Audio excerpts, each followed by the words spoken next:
तस्मात् असक्त सततम कार्यम कर्म समाचर असक्तो हि आचरण कर्म परम आपनोति पुरुषः। तस्मात् असक्त सततम कार्यम कर्म समाचर असक्तो हि आचरण कर्म परम आपनोति पुरुषः।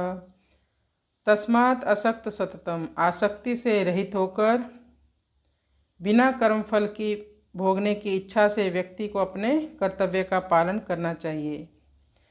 यानी बिना फल की इच्छा से हमें कर्म करने चाहिए। अर्जुन क्षत्रिय है।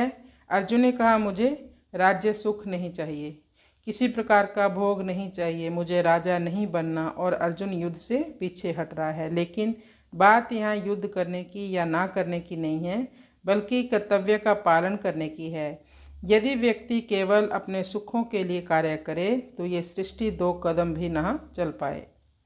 सृष्टि में हर व्यक्ति कोई ना कोई कर्म कर ही रहा है, किसी न किसी की सेवा कर रहा है। जैसे हमने इतनी सुविधाएं ली लोगों से, तो हमें भी उनकी सेवा करनी चाहिए। यदि हमारे माता पिता सोचे बच्चे से कुछ भी हमें लेना देना नहीं है, तो हम बच्चे की सेवा क्यों करें, बच्चे को बड़ा क्यों करें। लेकिन माता पिता तो निस्वार्थ भाव से प्रेम से बच्चे की सेवा भी करते हैं और बच्चे को बड़ा भी करते हैं। बच्चों को भी चाहिए कि वो अपने माता पिता की सेवा करें, लेकिन कर भी रहे हैं, सेवा करते भी हैं और करनी भी चाहिए। पूरा समाज एक दूसरे समाज पर निर्भर होता है। तो व्यक्ति को केवल अपने स्वार्थ के लिए ही कार्य नहीं करने चाहिए, निरासक्त भाव से कर्म करना चाहिए। लेकिन जो प्रकृति से परे जा चुके हैं, सिद्ध पुरुष बन चुके हैं, यानी प्रकृति के तीनों गुणों से ऊपर उठ चुके हैं, वो ऐसा कुछ नहीं करते।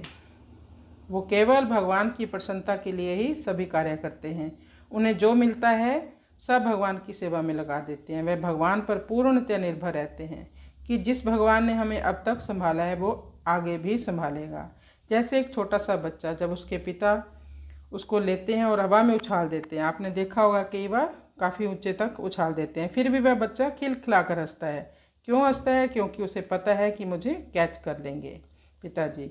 उसी प्रकार जो भगवान के शुद्ध भक्त होते हैं, उन्हें पूर्ण विश्वास होता है कि जिस भगवान ने हमारी अभी तक रक्षा की है वो आगे भी करेगा।